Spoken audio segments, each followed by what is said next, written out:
Hello and welcome to the Roker Report Lasses podcast in association with Sunderland Community Soup Kitchen and HerGameToo, the campaign against sexism and misogyny in football. My name's Rich Spate and we are starting a series of special podcasts this July looking at the Lionesses, looking at England Euro 2022 tournament and everything related to that tournament. We're going to be obviously looking at it from a northeast perspective.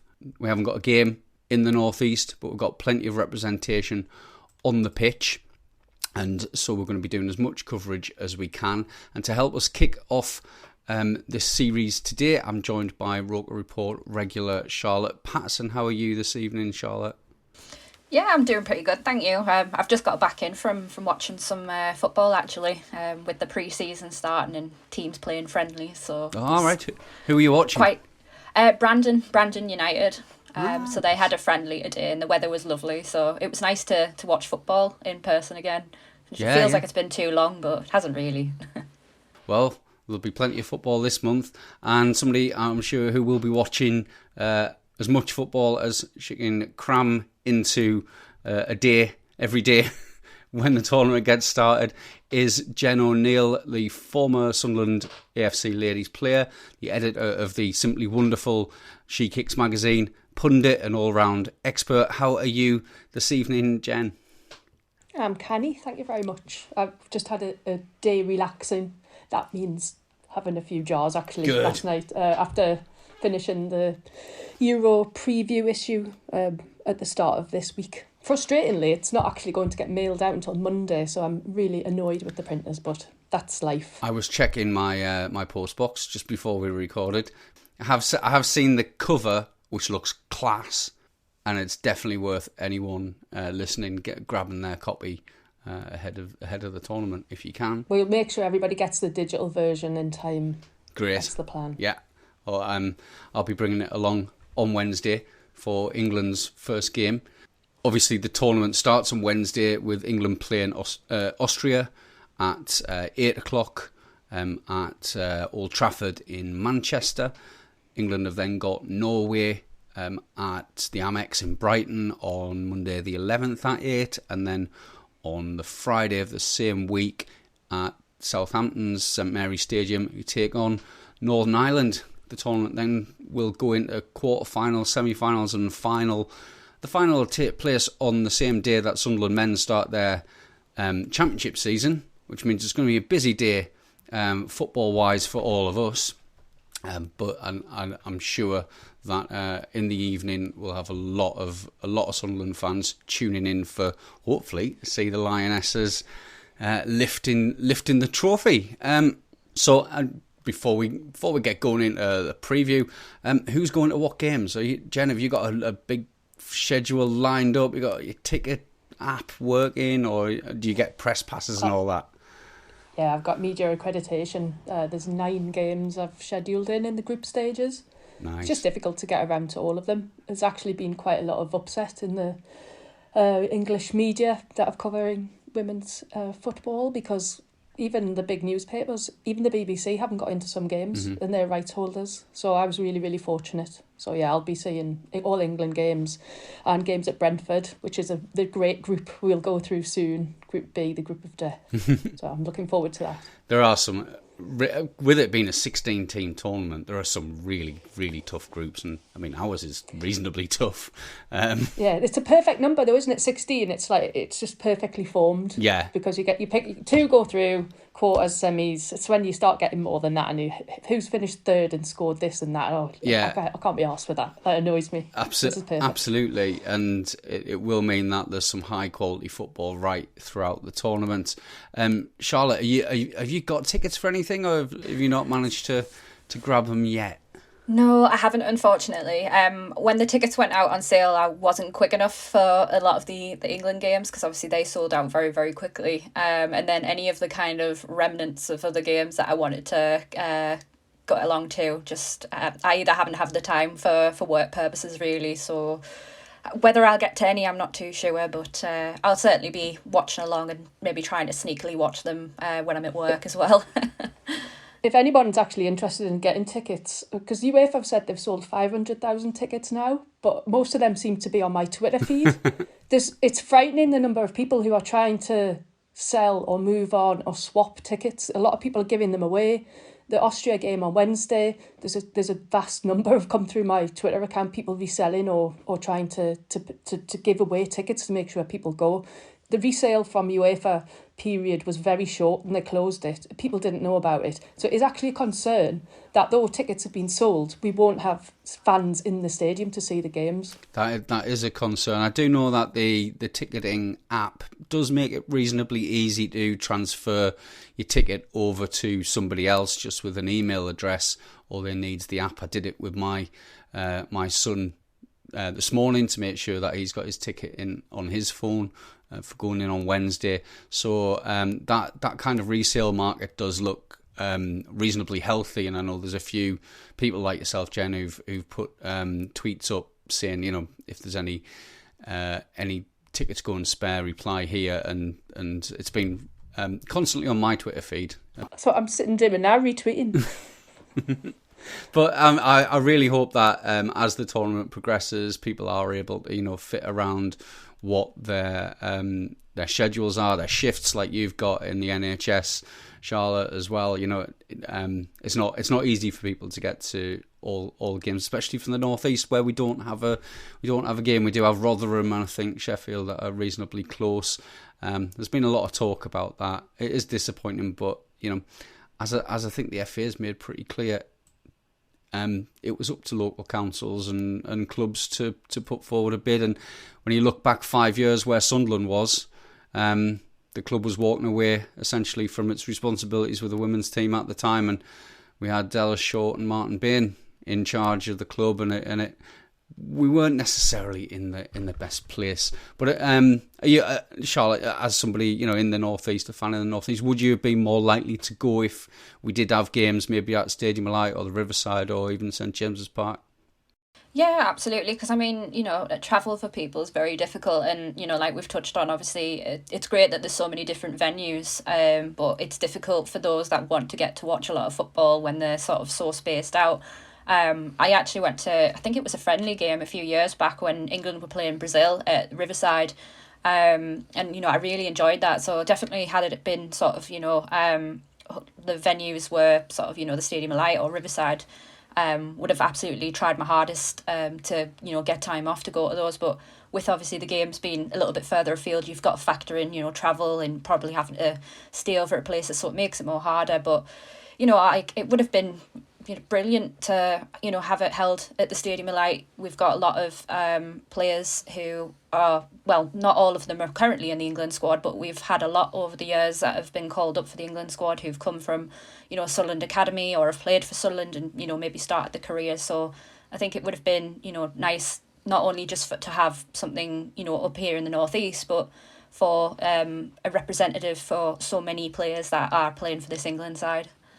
Sorry, my parents have been to the World Cup in Germany. They went for the whole thing. They went to Sweden in the Euros in 2013. So that was 2011, 2013. They went to Canada for the whole thing. They went in the Netherlands in 2017 for the whole thing. They 1 or 2 games in France. They're not going to any in a home Euros because 8 o'clock kickoffs and then Rotherham, Sheffield, with due respect, it's just not enticed them. It just seems such a shame. I do think that UEFA and the FA could probably have done a bit of a better sales job to local authorities about the potential that this tournament could bring. But let's move on to talk about a little bit about football, shall we? We've had 3 warm-up games where England have scored a total of 12 goals, conceding only once. A fantastic little run of games in some really impressive performances. 3-0 win at home against Belgium at Leeds. We had that was at Molyneux, wasn't it? Molyneux. Yeah, and then 5-1 win against the Netherlands at Leeds United, which I think shocked a few people that another tournament favourite we took down, and then 4-0 win the other night against Switzerland. So, Charlotte, you've watched some of the highlights. Who's been impressive for you, and what was, I guess, was the most impressive game all around?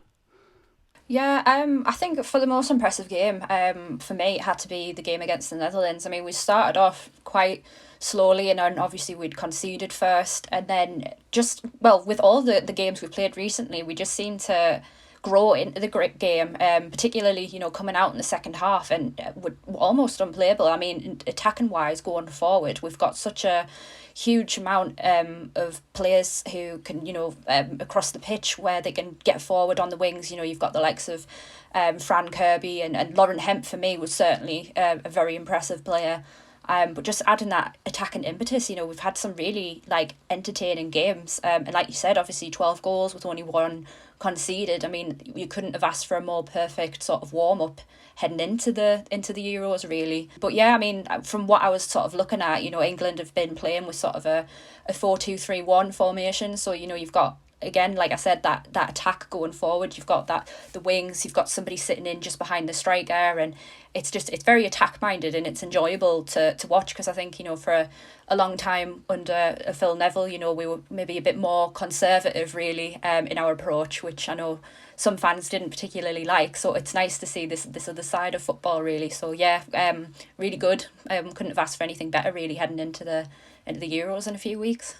Jen, what are your thoughts on those warm-up games and kind of the momentum that we've built up? Because it does seem that they're peaking just at the right time, really, ahead of a tournament.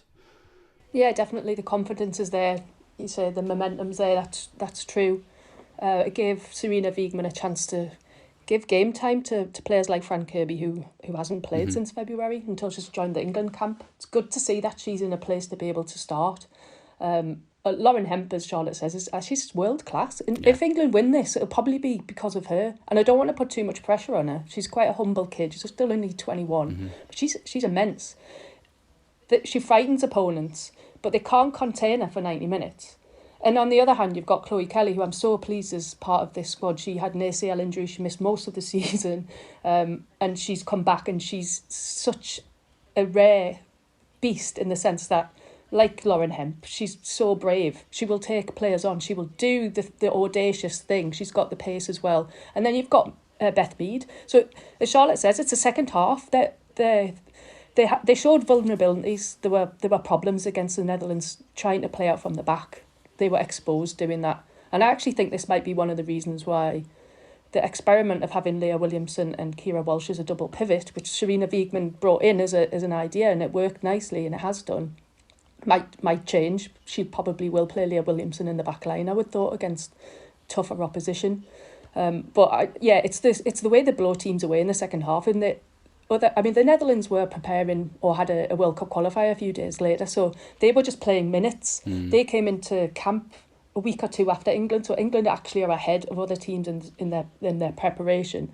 So there were reasons why the Dutch were a bit weaker and didn't put up the same level of opposition as you would expect. But they're actually a team in a bit of disarray anyway. They didn't play Miedema, who's one of the best strikers in the world, until later on when the game had sort of run away from them.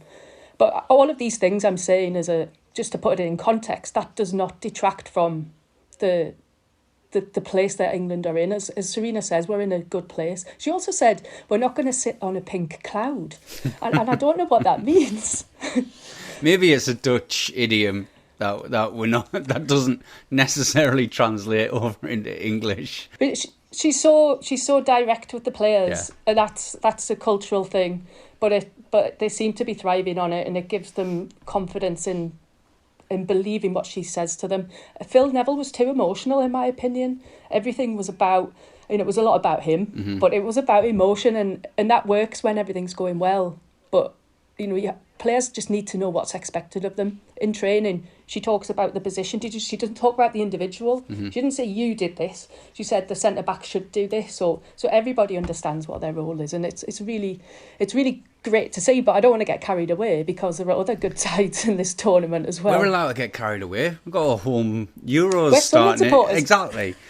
Never get carried away. Yeah, but when it comes to England, when it comes to this England setup in particular, there's a lot of talk around, Charlotte, about the strength in depth, and we'll move. We can move on and talk about the squad, I guess. But the strength in depth and what we've got available off the bench. I think it was the Belgian manager came out after the game and said, it's quite overwhelming what we're able to bring off the bench, and it's like we've got a fresh set of legs in every potential position. And when you're bringing, maybe even bringing Beth Mead off the bench or Frank Kirby off the bench, that's something that's pretty rare in kind of European international football, to have that almost like two starting 11s competing. Do you think that's been key, Charles, for our success over, I guess, the She Believes Cup and the 3 warm-up games? Yeah, absolutely. I mean, I was having a look just before, and England actually haven't lost a game since, I think it was April 2021. Obviously, I know we don't play regularly, but it's still an impressive feat. But like you said, I mean, looking at the squad and sort of what I touched on before, in terms of attack, we're absolutely stacked in depth. And I mean, we saw that in the sort of 3 warm-up games that we've just had. Particularly, I remember in the Netherlands, I can't remember if it was about 3-1 at the time, but, we brought on substitutes and they just added to the game straight away, and, we just completely killed them off. I mean, sort of what Jen said, they brought on Miedema towards the end. She didn't even get a look in. But, depth-wise, Serena's going to struggle, really, with picking a starting 11 because she's got such a array of choices. And, the sort of experience as well of the squad. So you've got really talented up-and-coming sort of young players. You've got those that come from obviously big clubs that compete at a high level. And then you've got those like experienced players as well. We've got the likes of Jill Scott, who's being called up. Demi Stokes, who's got a few caps as well. Ellen White, Bethany England, and then, the ones that we just touched on who will probably have a breakout sort of tournament, the likes of Lauren Hemp and Chloe Kelly and Alissa Russo as well. It's just, I like what we were just touching on and what Jen touched on. I don't want to get carried away, but it is a really good England side. We've got a great squad, and the last 3 fixtures, you have a lot to be positive for heading into this. Yeah, totally. And just for the listeners' benefit, really, just to take a step back a little bit and look at that final 23 squad from a Sunderland perspective. We've got those 4 really experienced players, Mead, Scott, Bronze and Stokes, who are amongst the older players in a setup that has a good mix of youth and experience. One player who dominated the headlines for not making it was Steph Houghton. Lucy Stansforth also didn't make the cut, and Jordan Nobbs was unfortunately again injured for a major tournament. But Jen, your views on the kind of the balance of the squad, and particularly, there's been a lot of talk around the fact that amongst this squad, I think it's only Hannah Hampton who didn't play for Manchester United, Manchester City, Chelsea or Arsenal last season. People calling for Ash Neville, people like that, to be included after a really good season in the WSL. What do you think of the mix of the squad? Because my perspective is that, it's tried and tested to a large extent, plus these youngsters. Yeah, I think there's potentially an element of Serena Wiegman only took the job in September, so she has watched a lot of games, but maybe there's been a slight reticence not to bring in players who haven't been part of that whole England youth journey. Mm-hmm. The players that we've already mentioned, so Georgia Stanway, Lauren Hemp, Alissa Russo, Ella Toon, they were all part of the under-20s that got bronze at the World Cup in France in 2018. I mean, they're a hot generation. Mm-hmm. And so it's very difficult for players from outside of that England bubble who've not come through that pathway to break into it. And it is an issue, and it has been an issue for a few years. I feel it's unfair for somebody like Ash Neville. If you look at Amy Turner has gone to America and has been playing brilliantly for Orlando Pride. Not got a chance. She's not had an England cap for years. Natasha Dowie at about the start of the season was banging in goals. That's a proven goal scorer, and they just don't. I think you're either going to get a chance or you're not. Having said all that, I'm happy with that squad, and the players that missed out from the 28. So you said Lucy Stansforth was injured. I was pleased that she got a chance. Mm-hmm. I had a good chat with Steph Houghton. She was absolutely devastated. You was imagine. but she did everything to get fit and she ran out of time. And you have to respect the coach in making that decision because she just hadn't played games. She wasn't ready to play in the friendlies. It just wasn't the right time for her. But the balance is ace. It really is. It's difficult not to get excited about what they can do, because there are some young players in there getting experience. Jess Carter, a lot of Ubben Moy, they're good players playing and training against other brilliant players at their club, and that's key, isn't it? Because they're playing against and training with and against some of the players they're going to come up against in the teams that could win this tournament.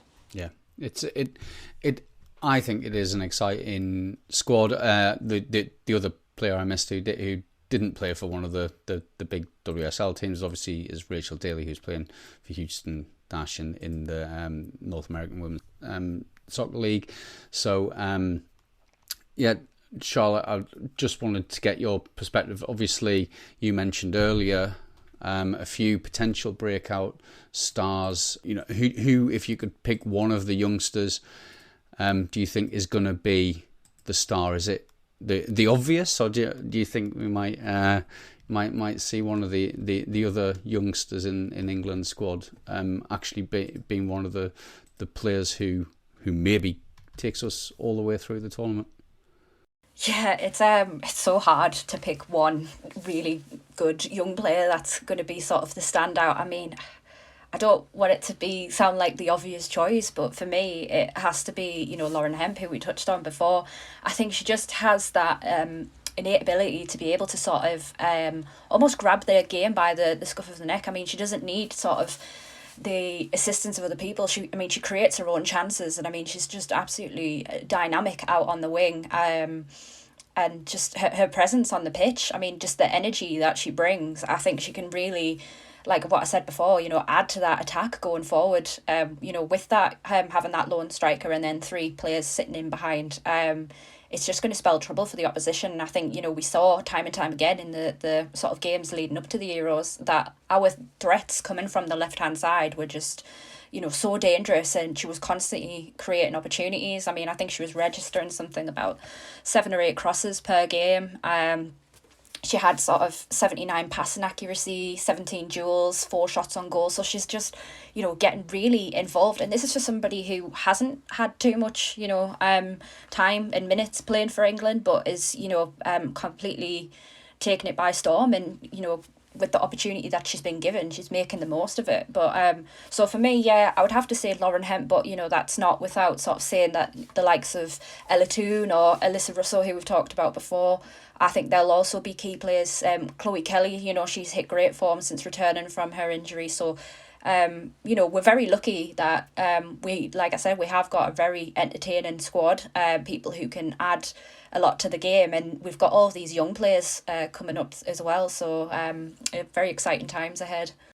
Yeah, certainly. And Jen, obviously, we went with an extra striker in the selection. There's been talk possibly that meaning that we're not going to be relying on Ellen White quite as much. Obviously, she had to miss a game with COVID, but Alissa Russo is, I think, one of those players who we could end up being talking about as being the kind of the player we weren't expecting to be a superstar, and coming out of the tournament being one of the players that's on the lips of the general public. That header for the first goal against Switzerland, I thought, was a lovely bit of movement and a great finish. What are your thoughts on Russo?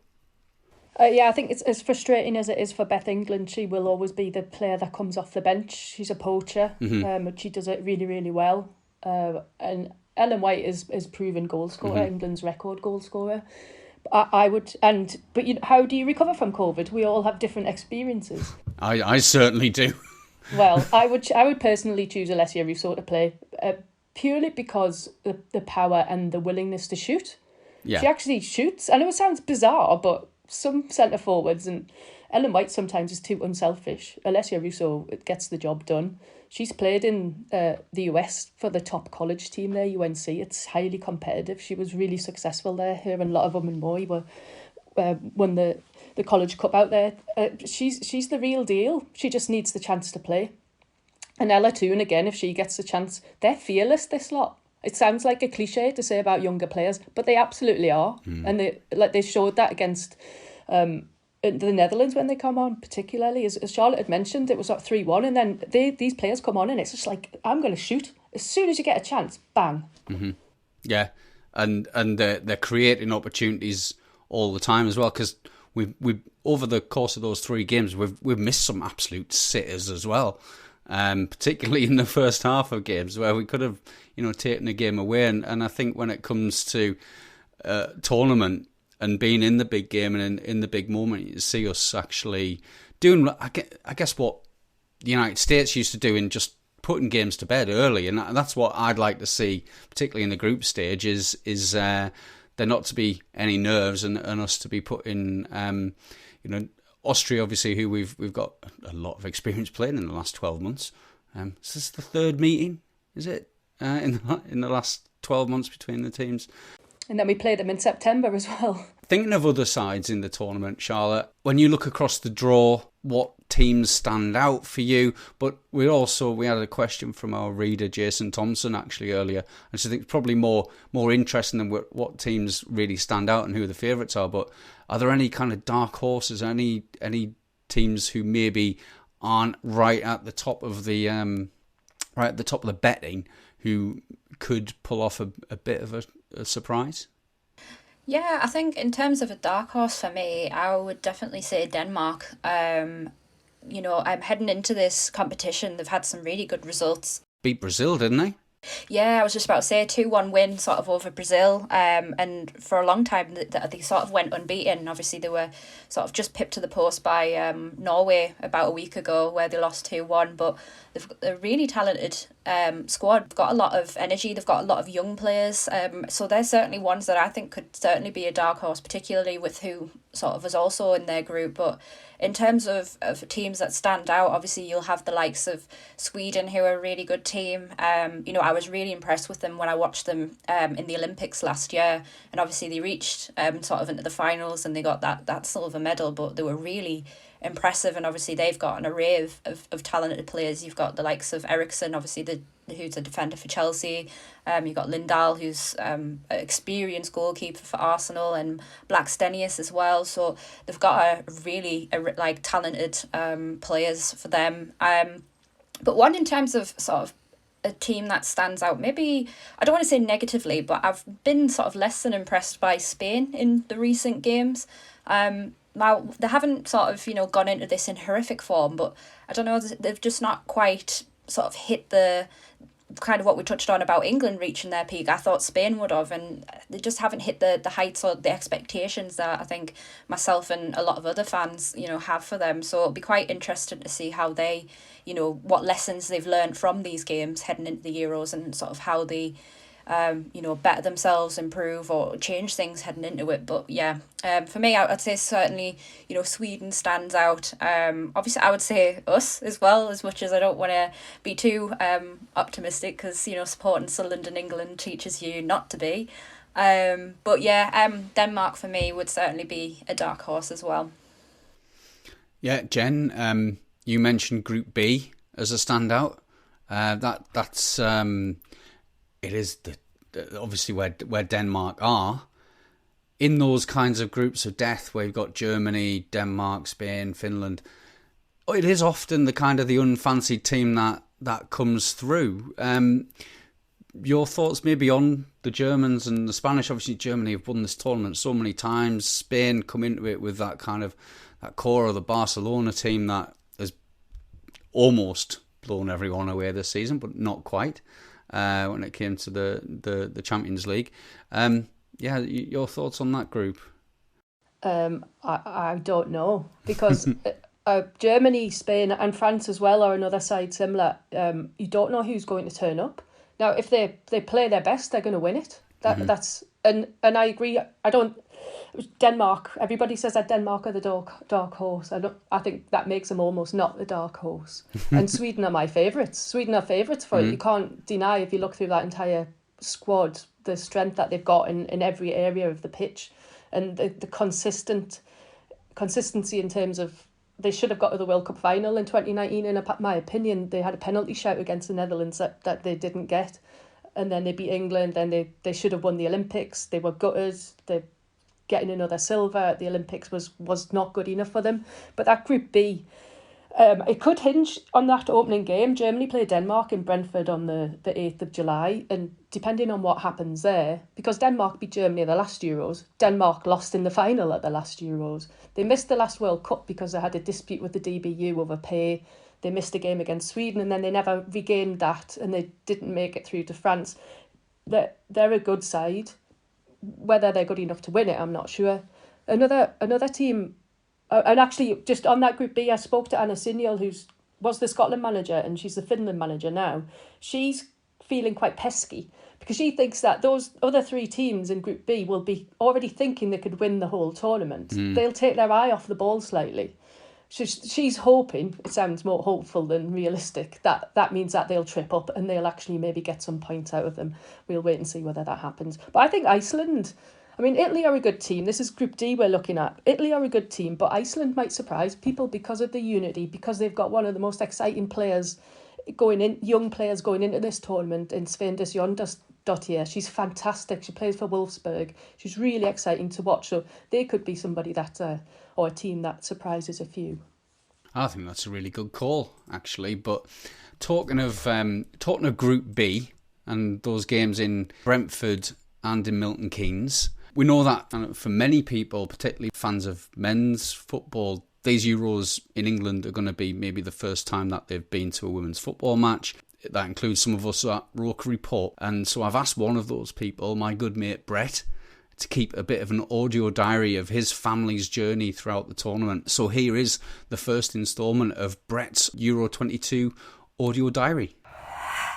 Hello, this is Brett Lyons-Davis. You might recognise my voice from the Roker Report. I am the Sunderland supporter who lives in Milton Keynes, and throughout the Women's Euros, my home city, as it is a city now, has been the privilege of hosting 4 games. And we've got the group that involves Spain, Finland, Denmark and Germany, and I've got tickets for all 3 of those games. I'm actually taking my daughters, Millie, who is 9, Chloe, who is 7, and also my wife. Throughout the games, we're going to be... I'll put a bit of a diary, really, to give an introduction. I wouldn't say I was a massive supporter of women's football. I like to see the Sunderland ladies team do well. I like to see the England team do well. But I've never been to a women's match yet, so I'm very much looking forward to seeing what that's all about and really sort of getting involved in the tournament. As I say, we've got the 3 group games that we'll be watching. We've also got here in Milton Keynes the semi-finals. So I am going to be sort of one of the few people, I suppose, who are hoping that England finish second in their group. So we get to see England here in Milton Keynes. And then again, very fortunately, we've got tickets for the final as well. So hopefully we will see England at least in that one. You know, it was very, very unbelievable, really, that to see all 5 games. So 3 group games, a semi-final and a final for a family of 4. It was £180. It's about £9 a person. So as a great initiative to get new people like myself following, interested in women's football, getting my daughters into it, is going to be fantastic. They've been to a couple of games at the Stadium of Light. They love it, and I do think especially in England, an England victory would seal the deal as football fans for life. So, throughout the tournament, I'll be putting a little bit of a diary together, letting us know how you get on. I'm sure Millie and Chloe will put their voices onto the pods. I know for a fact my wife won't. I'm very much looking forward to it. So listen to me throughout my diary of Milton Keynes and England at the Women's Euros. So we heard there from Brett about how he's looking forward to taking his young girls to the big games in Milton Keynes. It's going to be new for lots of people. Jen and Charlotte, you've both been to Lionesses games. Probably Jen's been to maybe more than most over the time following women's football very, very closely with She Kicks. What can fans expect? What can I expect? I've never been to any international football match, men's or women's. What can I expect at Lionesses game on Wednesday? Well, I would say that there's generally, it's a different atmosphere in that it's less aggressive. So there's still competition, but it's less aggressive. So it's not got that sort of slightly toxic sort of side to it. Having said that, that doesn't mean that I don't love games where the most recent cup final at Wembley, Chelsea Man City, and the one in December, Arsenal Chelsea, there was an edge to it, and I loved it. And so you do get a bit of that, but it's not aggression. There's less drunkenness, unless you sit next to me. Oh no, I'm in the press box, you're all right. It's a bit higher pitched, the crowd. You've got to deny it, because you've got more girls in there. It's inevitable. It's not as bad as it used to be. It was more shrieking. I went to US games in the early 2000s, and it was like going to a pop concert. Honestly, you needed earplugs. It was like Beatlemania, but for the US women's national team players. You get the same England band. Now, make your own mind up whether you like that or not. Jury's out. I'm being diplomatic. That's the bit I'm not looking forward to. I hope that they're on the other side of the ground to be in the Alex Ferguson stand. I hope they stick them next to the tunnel on the opposite side of the ground. You get bigger queues for the women's toilets. That's annoying, but it's the way it is. The modern stadia have the toilets where they can actually flip them, or they can open them for changing male, females, or whatever. But not everywhere has that. The 2002 when we played Millwall at Old Trafford? Oh yeah, in the semi-final. Yeah, don't remind me of that one either. me and my mate Karen couldn't be bothered standing in the huge queues to go to the women's toilet, so we did a few dipping into, tried to go into the men's. Saw a bit much that day, more than I needed to in 5 minutes. Charlotte, what were your impressions? Obviously, you went to the game at Middlesbrough. Have you been to any other games? No, unfortunately, that's the only game that I went to, but kind of exactly what Jen said. I mean, it is a good atmosphere. It is different to watching the men's side, but it's still one where I can't really describe it, but there just feels like a lot more camaraderie, really, because I think everybody who's sort of sat in the stands, and I'm not saying that isn't the case for the men as well, but there just seems to be a different kind of level of pride, not only because I think they're representing England, but I think it's because, what we touch on quite a lot is just wanting to see the success of women's football. So, when I have been to games, it's been a very friendly atmosphere, people talking to each other and people, just of all different walks of life, really, all together. Whereas, at men's, obviously it is naturally, it's very sort of male dominated, of specific skin colours, so whereas the women's, it's a lot more inclusive. We see that in terms of watching sort of the Women's Super League and the Championship, where we have a different mix of different people coming to watch these games. So that's certainly something that I personally really enjoyed. But yeah, I mean, the atmosphere is great. You will have to, make your mind up of whether you like the England band and the drums. But yeah, it's exciting. So I'm certainly jealous of those that are getting to go to the games. I'm hoping as well that, in my opinion, when you actually go to a game, because you can't get away from the fact that some detractors feel that the women's game isn't as fast as the men's game. Now, obviously it's improving because of the professionalisation, but you don't notice that when you're in the ground watching two teams play against each other. It's not as noticeable as when you see it on TV, I don't think. You're just seeing two teams going against each other. I'm a bit worried about he's going to Milton Keynes to watch Finland 3 times in a row when they're just going to defend. Brett and the kids are going to be like, I hope they become Finland fans. It'll be the most football supporters have ever been in Stadium MK, which is always 2/3 empty. In 2005, they played all the games in the Northwest, and they played games at Warrington at the rugby league ground. And Norway played most of their games there, and it was amazing because there was this a posse of tracksuited lads behind Bent Nordby's goal. She's the Norway goalkeeper, and they became like the Bent Nordby kind of fan club. It was immense. It was so cool, and they played Sweden in the quarterfinal or semi-final there, and it was an amazing match. It was like end to end. That was one of the best games I've been to, and it was made by those lads really getting into it. I think there are going to be new people brought towards the game. Taking my young lad who's been to Eppleton, he's been to Maiden Castle this season when we've been up in the northeast. But take my lad who is absolutely he's like so excited. He's 12 and he's been playing Xbox with the Lionesses for months. and he's got his favourites. Like Serena Regman, he's a big fan of Nikita Paris, who I know divides opinion as to whether she should be getting as much game time as she does. But she has got that experience as well. But I think it's going to be really good for the game overall. And Charlotte, I mean, we talk a lot about where Sunderland can benefit from this. Obviously, we've got the big connection with some of the biggest names in the squad, people who scored, I mean, a good proportion of the goals in the last 3 games, with Lucy Bronze's cross shot the other day as well, which was definitely a cross. But what do you think impact this could have really on our club, and how do you think maybe the club should be using this opportunity to kind of bring more people in towards Sunderland AFC women? I mean, what we always see with a lot of football tournaments is this boom of interest, and I think we certainly need to make the most of that with obviously us having the home advantage. I wrote an article a little while back which was detailing about the impact, the success that Japan had when they won the 2011 World Cup, and because along sort of prior to that, it was very much seen as it's just a man's game and women's weren't taken seriously, and they saw a huge increase in uptake in sort of like girls becoming interested in football. They were starting to develop more grassroots, so that they were developing the quality of the leagues at the time.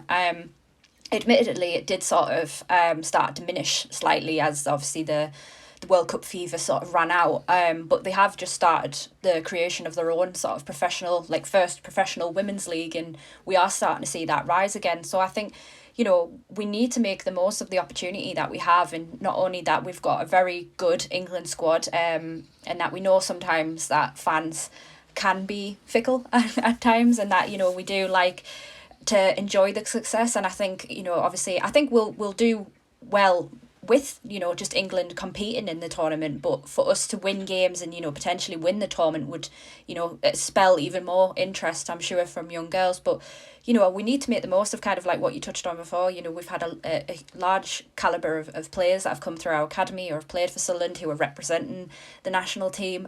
We've currently got the likes of Niamh Herron, who's representing the under-19s. We've got Libby McInnes, who's representing, I think, the under-18s, and Grace Eade for the under-17s. So we've got, again, players coming through who may well be part of the senior national team setup. So I think Sunderland, really need to push that.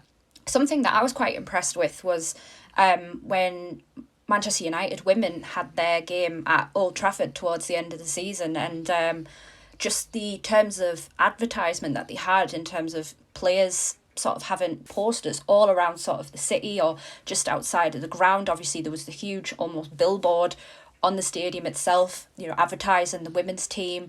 The Twitter would sort of handle was doing everything they could to promote the game and putting it out there, and I think we maybe need to do a little bit more of that. And I know we've kind of touched on it in Roker Report, but kind of that community reach, and we need to be looking at certain demographics and trying to get them involved. I mean, I know I don't want to sing the praises too much, but the likes of Durham do really well in terms of sort of having sister clubs, bringing girls to games, and obviously hopefully with the likes of the Sunderland U23s as well, it shows that there is scope for young girls out there to have a career in football, because I know certainly even just when I started out, there wasn't sort of anything like that at all.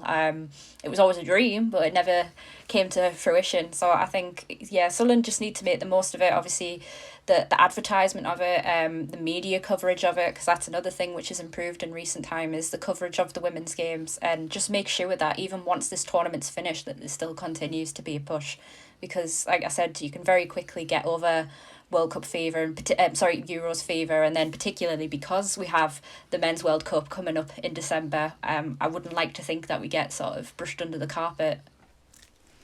Well, I mean, we do have the domestic men's season starting the same day as, or the same weekend as the Women's Euros final, because of the Men's World Cup being in Qatar in the winter. So maybe there's there's already a little bit there where there's been that overlap that's probably not going to be too helpful. But I was actually reading Susie Rack's new book, and one thing that she calls for is clubs to almost go into campaign mode rather than marketing mode, but campaign to their fan bases to raise the profile of their women's clubs and their women's players, and you know, we've got that heritage at Sunderland. Obviously, that Jen's big part of starting off.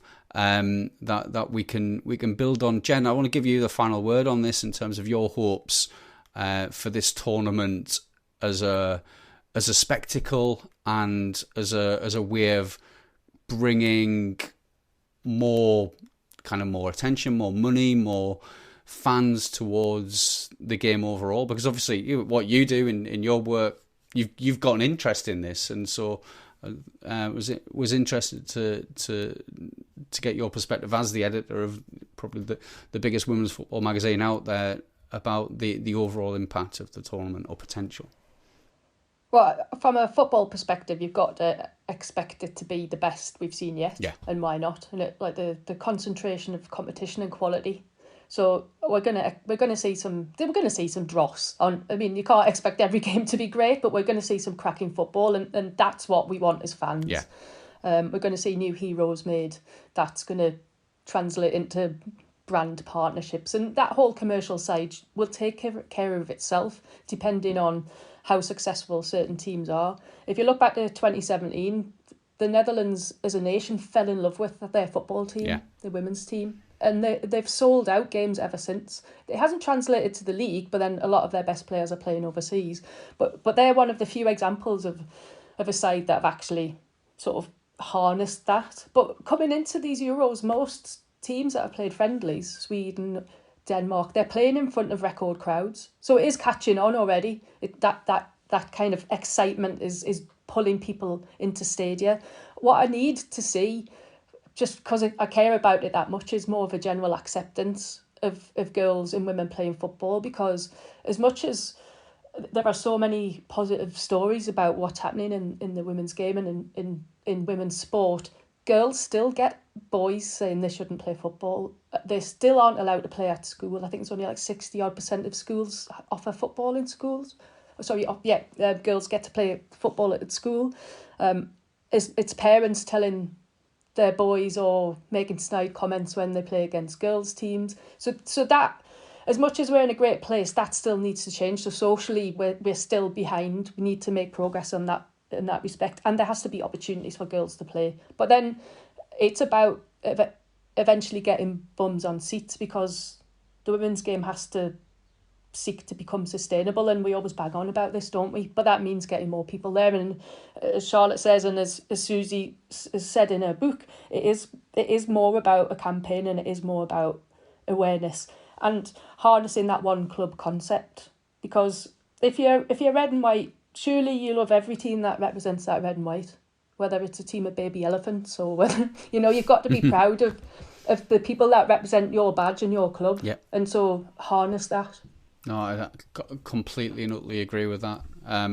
Was it in Colombia where they had that lovely campaign the other year where the men's teams cut the half their badge out and said, you wouldn't support half of your club, and that had a really big impact. And I think those kinds of messages, the people who follow this game and who are going to be actively involved right from the beginning of this tournament, we get it, but there are so many more people out there who share our values, who just need bringing towards it. And I think as a commercial enterprise, but also as a social enterprise, which football clubs are, they're recognised as not just an ordinary business, and they can be used for social good. So hopefully we can together. We can all contribute towards that. Now, I want to finish off our conversation by putting you both on the spot. I did send you this earlier. I want your semi-finalists and your winner of Euro 2022, and we will come back to you after after the tournament to hold you accountable for your predictions. So I'll come to you first, Charlotte. God, it sounds like I'm going to end up being ridiculed in a few weeks then. Yeah, you know what? When you sent this question through, as I was watching the football match before this, I was sat there thinking about who do I pick? Because like Jen touched on towards the start of the podcast, I mean, it really depends on any given day how the team performs. I mean, we touched on sort of the likes of Spain and Germany and France, and you won't always go with them, but sometimes you know they just don't live up to those standards. So this was really hard to pick, but for me, for the sort of 4 semi-finalists in this, yeah, I would probably say England, which is maybe a bit optimistic of me, but hey, let's go with it. France, Sweden, and then after that I was really torn between picking either Germany or Spain, because again, on any given day they can be an absolutely incredible team and play each other sort of off the park, but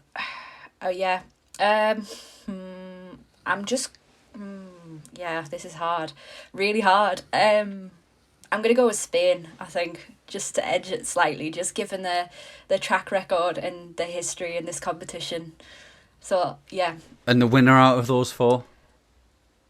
Sweden, for me. Oh. As much as I want to say it's coming home, I just can't quite. I mean, I think, yeah, Sweden are just such a really impressive side. Like I said, when I watched them in the Olympics last year, I mean, they should have won it, really. And, they keep knocking on the door, and I think it's, about time that they get the breakthrough. As much as I wish it didn't come at the demise of England, I think for me it has to be Sweden.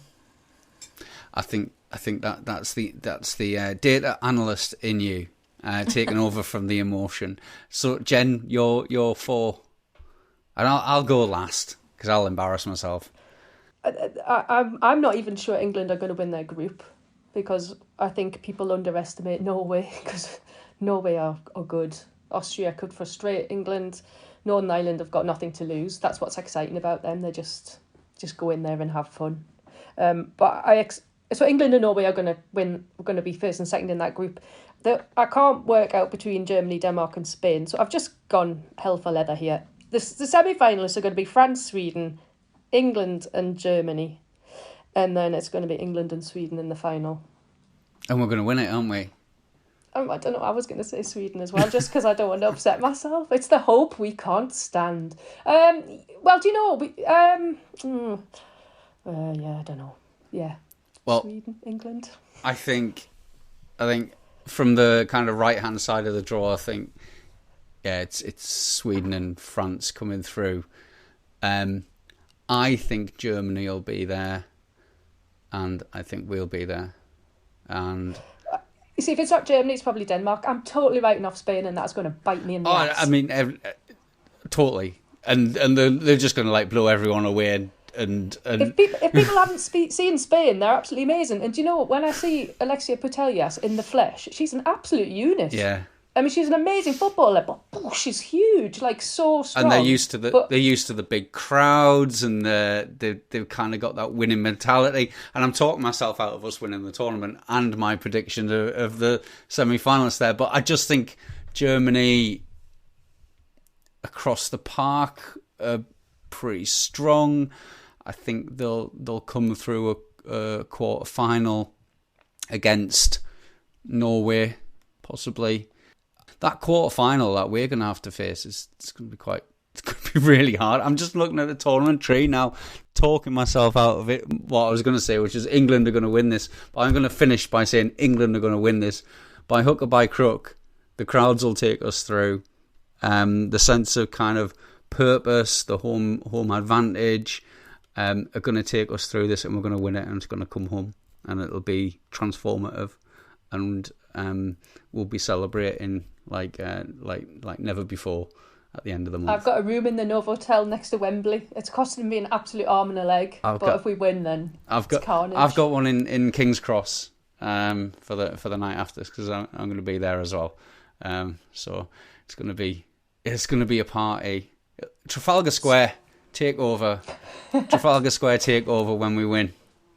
Spain, do you know Spain have never won a knockout game at 3 World Cups or the 3 Euros and 2 World Cups? Tempting fate now. Spain does not equal Barcelona. That's the bizarre thing. Famous last words. It is funny. Well, we will see. I'll be really interested to hear from our listeners and readers what they think about this tournament coming up. Obviously, by the time this comes out, it'll only be a couple of days before the start of the tournament. Keep an eye out on our website. Chris Cam has been writing some great match reports. It's nice to have Chris involved, a very experienced Roker Report writer who's long association with Sunderland AFC women.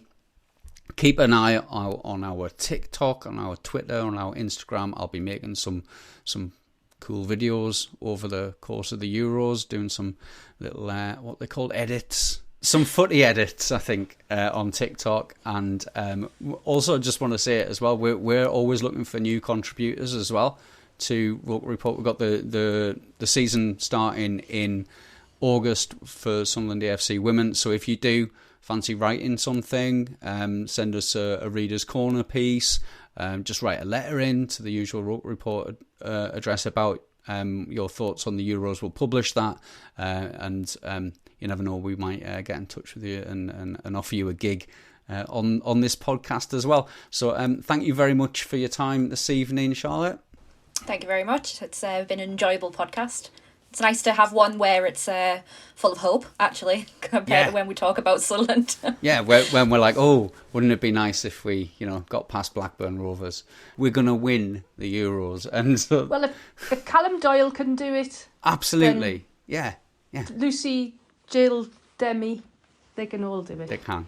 And it's going to be a really great tournament. So thank you very much for your time as well, Jen, because I know you're busy. Thanks. All right, and we'll speak to you all soon. Tara. Chemistry, biology, toxic misogyny, still haven't had